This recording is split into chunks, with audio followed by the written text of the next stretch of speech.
A week or two ago, there has been some discussions talking about having two sides of the map, specifically having the Jurassic and Cretaceous in the map. This caused many confusion within the community, me included, for there was not that good communication about it. Many of us believed that there was going to be a hard split or it was going to be just iron restriction with the steps. So, just any way for your dino to have a brain aneurysm. Thankfully, Bripu came out and explained it to us how it is going to be, helping both the community understand the idea and me wanting to reduce myself and Sebastian over here into atoms for writing an extensive script for a video about this. But I digress. Anyways, the point is that technically all dinos are going to have biome restrictions, but without the brain damage. I think all the community has a problem with the current restriction system, and after Rise and Fall Part 2, the map will come with this new restriction system and I'm going to make some predictions on how this will work. Let's get right into it, shall we? First, let us explain how the current system works. Basically, if your dino has a preferred biome, you must stay in these biomes. If not, that's it. You start dying. We can all blame Aino for that. So, how will this new form of restriction work? I don't know. But we can speculate, and as probably the only one who actually talks about these things in YouTube, for now, I will give some suggestions on how this could work. I never liked the current system, to be honest, and I'm not alone. Something about your dino just dying from immigrating to other places just never felt right. And I was always thinking of ways to make this as natural as possible instead of this artificial system. In the post, you can see that there are going to be different vegetation. So, obviously, there is not going to be the same flora in different biomes. So of course, herbivores will prefer the plants in their native biomes, which will be as big or it will be bigger than the current map. So there will be not that much cramming in these time periods. However, carnivores and bravely dumb herbivores will still want to go to their places. So, how can we stop this without looking artificial and more natural? Well, let's try to toy with something that has been the focus in everything: well-being. If you are, say, an Iggy, you live in the coastal plains of the Cretaceous, and you can go to the coastal regions and marshlands of the Jurassic, aka humid places.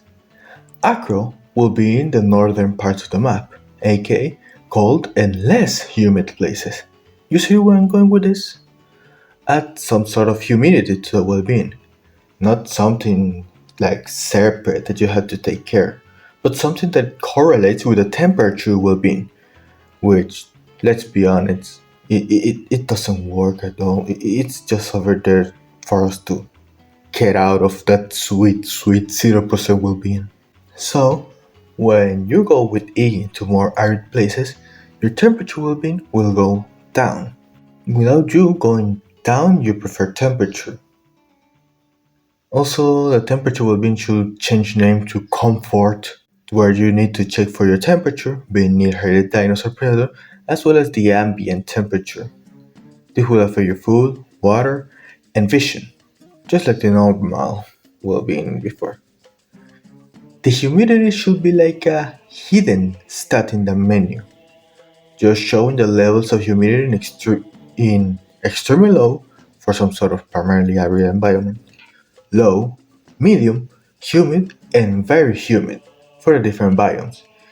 They will be showing players that, yo, your dino is gonna overheat or will suffocate or will get very cold, even if the temperature is bearable.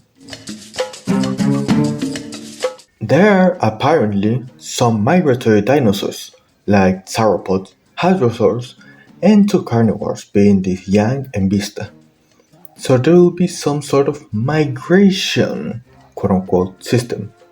where food maybe just slow its spawn rate a lot or just stop stop spawning for certain plants.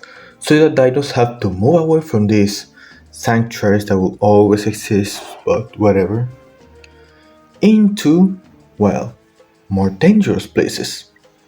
These migratory creatures will be extremely tolerant to changes in the temperature and humidity, so they shouldn't suffer a lot from that. However, I believe flyers shouldn't be affected from this, and neither should crocodilians like Maha and Deinosuchus. I mean, Maha is the only croc in the Jurassic, and there is no danger that other parts of the Cretaceous nor the Jurassic. I will talk a little bit about how to make better crocodilians that also can survive in the north in another video, but that's beside the point. Speaking of segues, Lophangosaurus should be the one getting added, because we will have Canto already. I think people underestimate the sheer size of the real animal. So, that's my suggestion. Kind of a short video, but yeah, whatever. I believe that this would make the restriction way better and natural to the current system. But that's just the idea from a goofy bear with a gibbous. What do you guys think? If you have any suggestions for this new restriction system, put it in the comments. Also, yeah, sorry for not posting last week. Um, you know, school, grind, all that sweet stuff that we all like. But yeah, I will try and continue with my upload schedule, but I can't really promise that I can keep up with a video a week. So yeah, have a good one and nueva outro.